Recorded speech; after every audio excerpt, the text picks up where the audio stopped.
कैसे हैं आप सब। फिर से आ गए आज हम आप लोग के लिए यूट्यूब क्लास में। आज आप लोग को यूट्यूब क्लास में पढ़ाया जाएगा पॉलिटिकल साइंस, राजनीतिक शास्त्र से जुड़े हुए भारतीय संविधान के बारे में। देख लीजिए राजनीतिक शास्त्र, इसको नोट करते हुए चलिएगा आप सबको। राजनीतिक शास्त्र, ठीक है। भारतीय संविधान के बारे में चैप्टर का नाम है भारतीय संविधान।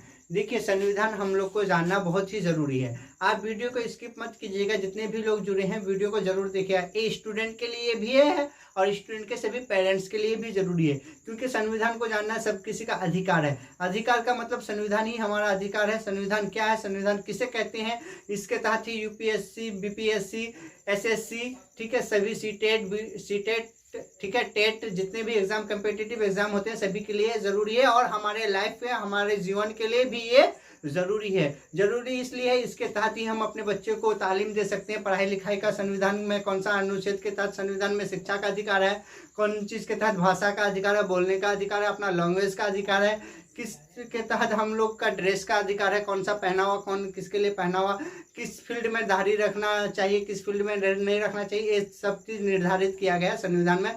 भारतीय संविधान किसे कहते हैं, भारतीय संविधान क्या है, संविधान किसे कहते हैं, उसको आज हम लोग आप सभी को बताएंगे कि संविधान होता क्या है, और बहुत अच्छी तरह से बताएंगे और आप लोग को समझ में भी आएगा। आप लोग को याद करने का जरूरत नहीं होगा मेरे ख्याल से। तो चलिए आगे चलते हैं। आप लोग को यहाँ पे हम लिख भी दिए हैं कि यूपीएससी के लिए भी जरूरी है, बीपीएससी के भी लिए भी जरूरी है, एसएससी के भी लिए जरूरी है, और जितने भी कम्पिटिटिव एग्जाम है सभी के लिए, और हम सब के लिए, पेरेंट्स के लिए, स्टूडेंट के लिए और सभी के लिए ये जरूरी है। क्योंकि संविधान को अगर हम नहीं जानेंगे तो हमें कोर्ट, पुलिस स्टेशन, ये सारा चीज में दौड़ धाप जिंदगी भर करना पड़ेगा। अगर ये सारा कुछ हद तक हमें अगर नॉलेज होगा तो मुझे अगर कोर्ट कचहरी भी जाएंगे तो कौन सा मुकदमा किस के तहत क्या हमको करना पड़ेगा वो सबका आपको नॉलेज होगा, ठीक है। तो चलिए चलते हैं आगे। संविधान क्या है, संविधान क्या है या संविधान किसे कहते हैं, सेम क्वेश्चन है। अगर आपको पूछ दे संविधान क्या है या संविधान किसे कहते हैं तो आपको यहाँ पे आंसर लिख दिए, आप इसी आंसर को नोट कर लीजिएगा। संविधान क्या है, संविधान सरकार चलाने के नियमों का एक महत्वपूर्ण लिखित दस्तावेज है, जिसके आधार पर देश का शासन चलता है। संविधान सरकार चलाने के लिए एक क्या है, लिखित दस्तावेज है, जिसके तहत सरकार अपना हर काम करता है। तो आप अपना शॉर्ट भाषा में आप बता सकते हैं, संविधान एक लिखित दस्तावेज है जिसके द्वारा सरकार अपनी सारे कार्य को करते हैं। मतलब अपने सारे काम काज जो करते हैं संविधान के ही तहत करते हैं। कोई नया चीज लागू करता है तो वो संविधान के ही तहत लागू किया जाता है, ठीक है। दूसरा क्वेश्चन पूछा गया है, संविधान सभा का निर्माण कब हुआ। आप जाइएगा, आपका इंटरव्यू होगा तो आपको पूछ देगा संविधान सभा का निर्माण कब हुआ।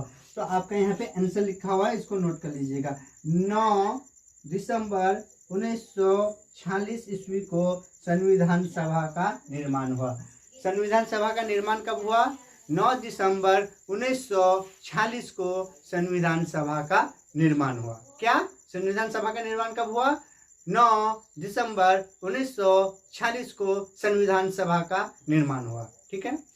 उसके बाद चलते हैं क्वेश्चन नंबर 3 में। संविधान सभा के अस्थायी अध्यक्ष कौन थे, आपको पूछ लेगा, ठीक है। संविधान सभा का निर्माण हो गया, लेकिन संविधान सभा का क्या है, क्वेश्चन क्या पूछा है, संविधान सभा के अस्थायी अध्यक्ष कौन थे। संविधान सभा का निर्माण हो गया, लेकिन संविधान सभा के अस्थायी अध्यक्ष कौन थे।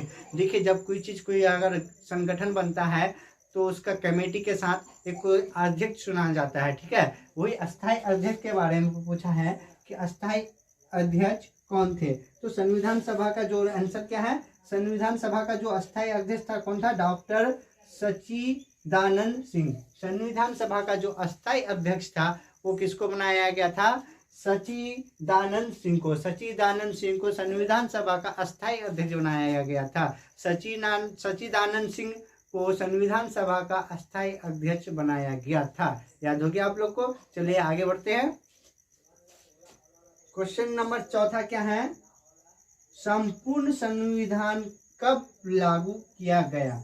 संपूर्ण संविधान कब लागू किया गया, आप नोट कर लीजिएगा। संपूर्ण संविधान कब लागू किया गया, 26 जनवरी 1950 को संपूर्ण संविधान लागू किया गया। अगर आपको पूछे बाबू संपूर्ण संविधान कब लागू किया गया, तो आप बता सकते हैं कि 26 जनवरी 1950 को। कब संविधान सभा का संपूर्ण लागू कब हुआ? 26 जनवरी 1950 को संविधान संपूर्ण बन करके लागू हो गया। चलिए चलते हैं आगे क्वेश्चन नंबर 5 की ओर।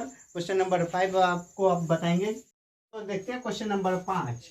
क्वेश्चन नंबर 5 में जो बच्चों पूछा है, प्रारूप समिति ने संविधान का प्रारूप कब प्रस्तुत किया?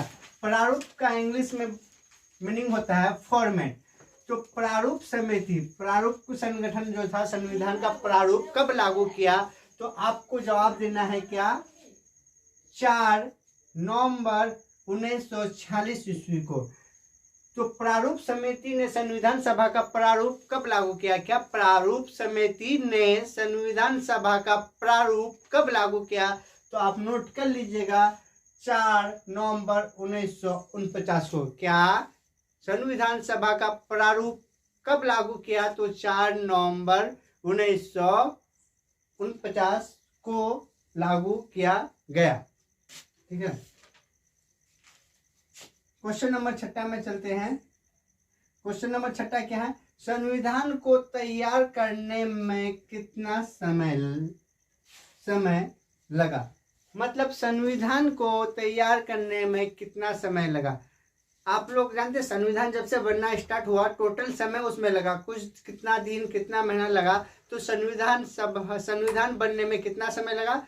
संविधान बनने में 2 साल 11 माह और 18 दिन लगा। आपको पूछ देगा बाबू चलो तुम लोग तो हर रोज हर बार 26 जनवरी बनाते हो, झंडा फहराते हो, गणतंत्र दिवस बनाते हो। गणतंत्र दिवस कब बनाया जाता है? गणतंत्र दिवस कब बनाया जाता है? 26 जनवरी 1950 को हर वर्ष बनाया जाता है, हम लोग जानते हैं अच्छी तरह से।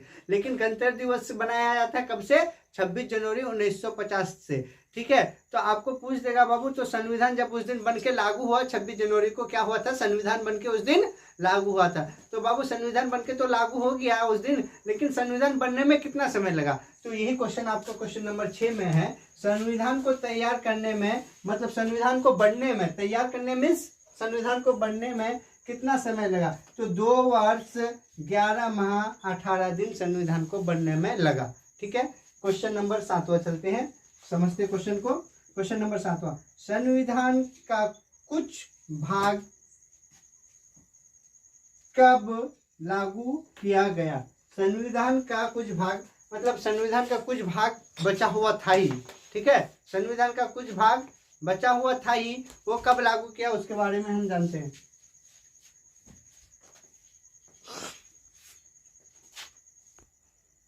ठीक है, तो क्वेश्चन क्या समझे, क्वेश्चन को नोट करते हुए चलेगा। संविधान का कुछ भाग, मतलब संविधान का कुछ भाग मतलब कुछ हिस्सा बन करके कब हुआ तैयार? तो देखिए आंसर इसका क्या है, 26 नवंबर 1949 ईस्वी को बन करके लागू हुआ। कब? 26 नवंबर 1949 को बन के लागू हुआ। ठीक है, क्वेश्चन नंबर 7वां को समझते हैं। क्वेश्चन नंबर 7वां कंप्लीट हो गया। क्वेश्चन नंबर 8, भारत गणराज्य कब बना? मतलब भारत गणराज्य कब बना? गणराज्य से समझ लीजिए, आपको याद करने का सिंपल तरीका, भारत में गणतंत्र दिवस कब बनाया जाता है? 26 जनवरी 1950 को। तब तो भी यही सेम आंसर यहाँ पे भी है, 26 जनवरी 1950 को बना। भारत गणराज्य कब बना? 26 जनवरी 1950 को भारत गणराज्य बना। चलिए क्वेश्चन नंबर 9 और 10 की ओर चलते हैं। स्टूडेंट क्वेश्चन नंबर 9 को देखते हैं क्या पूछा है। संविधान सभा के प्रारूप समिति के सदस्य कौन कौन थे? मतलब संविधान सभा के प्रारूप के सदस्य कौन कौन थे? संविधान सभा के सदस्य कौन कौन थे, ये क्वेश्चन में पूछा गया है। ठीक है, तो उसका जवाब देखते हैं कौन कौन था उसके सदस्य। जिसका आंसर दिया हुआ है, इसका आंसर को आप लोग नोट कर लीजिएगा। ठीक है, आराम से। अम्बेडकर के अतिरिक्त, मतलब संविधान सभा के तो जो सदस्य था वो अम्बेडकर था ही, लेकिन इसके अलावा और भी कोई था, उसके बारे में भी देखते हैं। अम्बेडकर के अतिरिक्त मतलब अम्बेडकर के अलावा एन गोपाल स्वामी, अय्यर, अलादी कृष्ण स्वामी अय्यर, मोहम्मद सदुल्ला, के एम मुंशी, BL मित्तल और DP खेतान, ये सारे लोग कौन थे? संविधान सभा के सदस्य थे।